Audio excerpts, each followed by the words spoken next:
Bismillahirrahmanirrahim. Assalamualaikum warahmatullahi wabarakatuh. Ketemu lagi dengan saya Muhammad Hafid di channel Ngoding Pintar.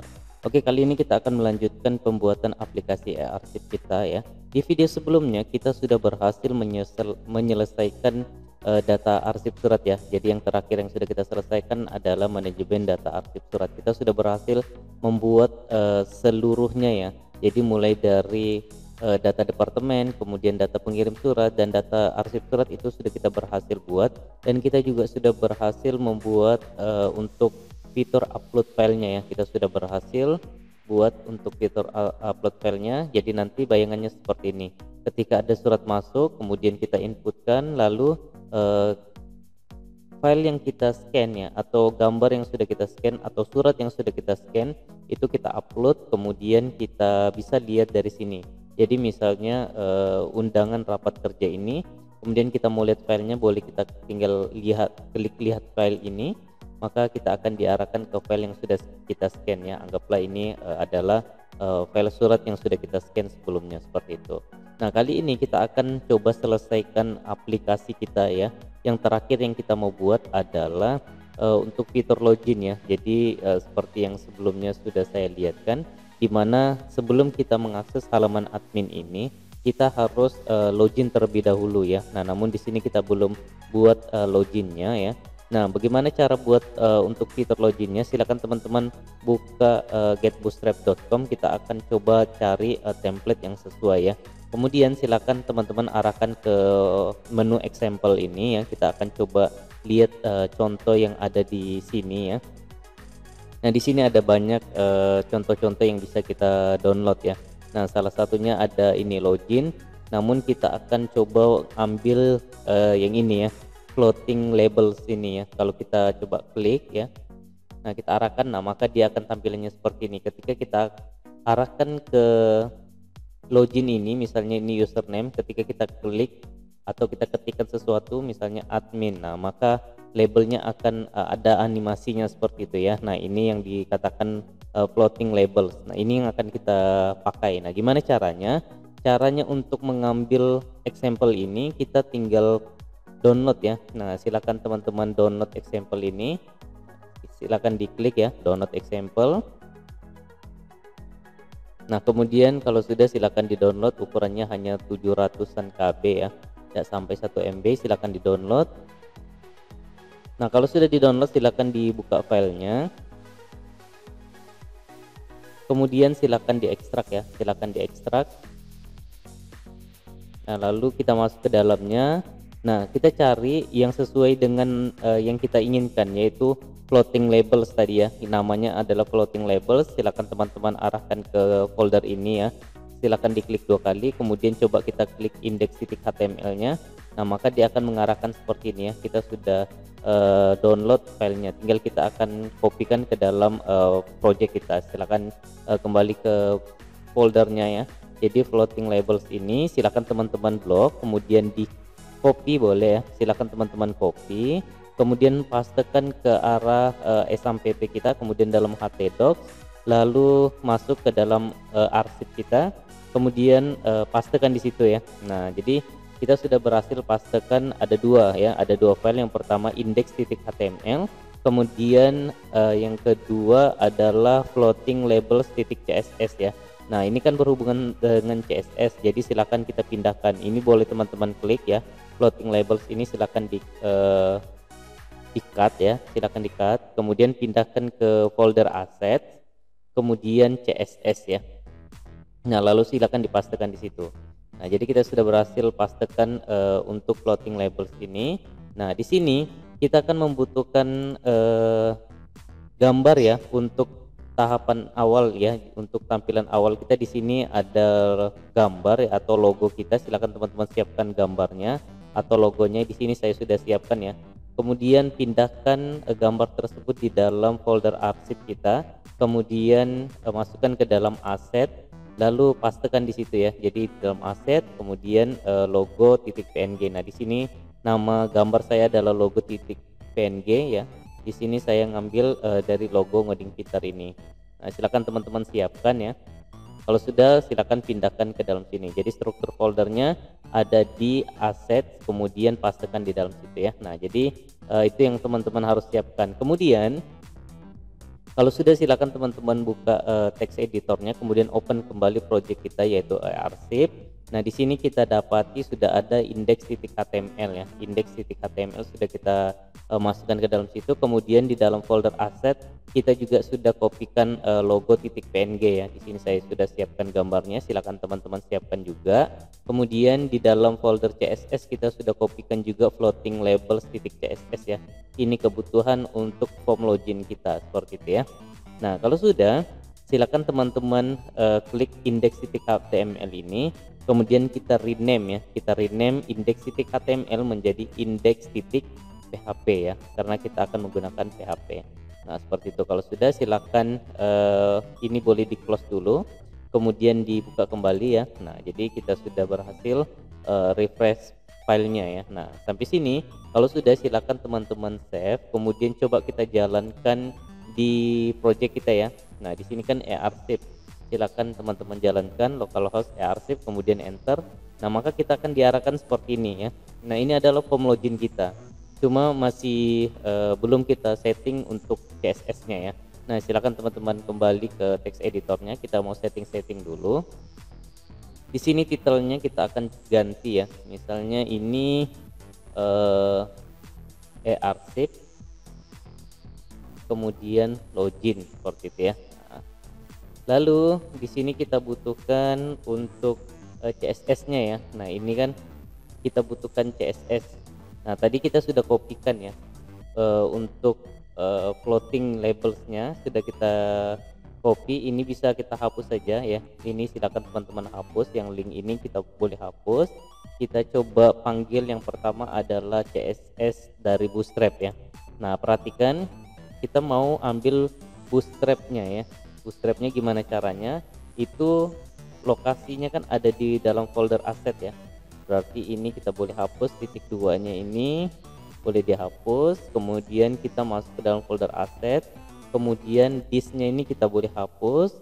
Kemudian CSS-nya tetap, bootstrapnya ini kita akan coba ganti menjadi bootstrap.min.css ya. Nah, kita akan ganti seperti ini. Nah, seperti itu ya. Jadi kita sudah ganti struktur foldernya, kita ada di folder aset, kemudian CSS, kemudian bootstrap.min.css. Kalau sudah, ini boleh teman-teman copy ya, atau tidak perlu lah, ini sudah ada dia disiapkan di sini ya.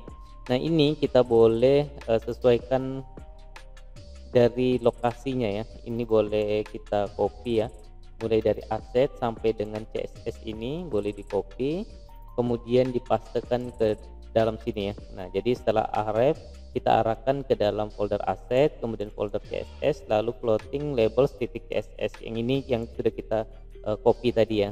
Nah, silakan di save, kemudian coba di refresh di halaman kita ya. Jadi localhost arsip kemudian di refresh.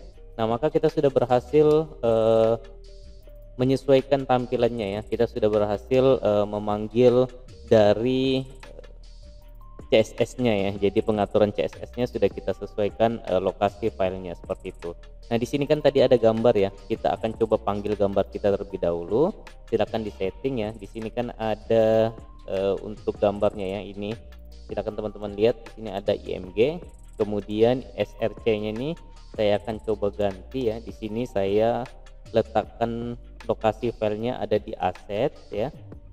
Aset. Kemudian nama file saya di situ ada logo.png. Di sini logo.png seperti itu ya. Kalau sudah silakan di save, kemudian di refresh. Nah, di sini sudah ada ya. Nah, namun ini kan masih lonjong ya. Ini kita ganti ya. Ini kita ganti, kita tambahkan width aja ya. Widthnya saya misalnya 100. Kalau sudah silakan di save, di refresh. Oke, sudah ya. Kalau kekecilan boleh ditambah misalnya 150. Nah, saya sudah ya seperti itu ya. Kemudian ini judulnya ini silakan diganti misalnya login arsip. Nah, seperti itu ya. Kalau sudah silakan di save, kemudian di refresh. Oke, sudah masuk. Kemudian untuk tag P-nya ini boleh dihapus ya. Isiannya boleh dihapus. Kemudian kita ganti kata-katanya menjadi silahkan masukkan username dan password Anda sebelum masuk ke dalam sistem e-arsip. Nah, anggaplah seperti itu ya. Kalau sudah silakan di save, kemudian di refresh. Oke, sudah masuk seperti ini. Kemudian kita akan coba ganti ininya, inputannya. Tipenya kita ganti menjadi teks saja. Kemudian ID-nya ini, input email ini kita ganti menjadi username ya, username. Kemudian kita tambahkan name ya. Di sini kan tadi tidak ada name-nya, kita ganti menjadi username. Nah, seperti itu. Lalu ini kita ganti menjadi username seperti itu. Kalau sudah, kita masuk ke password, ID-nya kita ganti yang input password menjadi password aja. Kemudian name-nya kita tambah ya, name password seperti itu. Kalau sudah silakan di save. Ini tetap kalau sudah silakan di save dulu. Oh ya, ini untuk tahunnya ya. Untuk tahun ini kita boleh ganti, misalnya di sini tahun 2020. Nah, di sini kita akan tambah seperti ini ya, date kemudian y. Nah, artinya apa? Kita membuatnya mulai tahun 2020 sampai dengan tahun berapa. Misalnya tahun kita akses aplikasi ini tahun 2021, maka dia akan menyesuaikan dengan tanggal sistem seperti itu ya. Kalau sudah silakan di save, kemudian di refresh. Nah, maka di sini sudah terganti 2020 ya. Nah, di sini kalau misalnya mau ditambah, misalnya by channel YouTube ngoding pintar seperti itu. Kalau sudah silakan di save, saya refresh. Oke, sudah masuk seperti ini ya. Oke, sampai sini kita sudah berhasil untuk desain halamannya ya. Kita sudah berhasil desain halamannya. Sekarang kita akan coba buat database ya. Silakan teman-teman buka PHP-admin-nya. Ini silakan dibuka. Kita akan coba setting database, atau kita akan tambahkan tabel di dalam database kita. Nah, di sini kan database kita ada DB arsip ya. Nah, di sini silakan teman-teman klik new file ya, new database ya, atau new table, new table.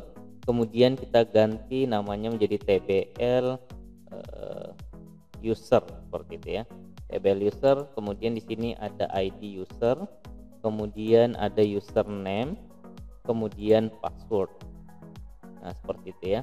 Lalu ID-nya di sini saya kasih 11, kemudian indeksnya saya kasih primary key, kemudian auto increment, username-nya saya kasih varchar, isinya 50, kemudian password-nya itu saya kasih 255 seperti itu ya.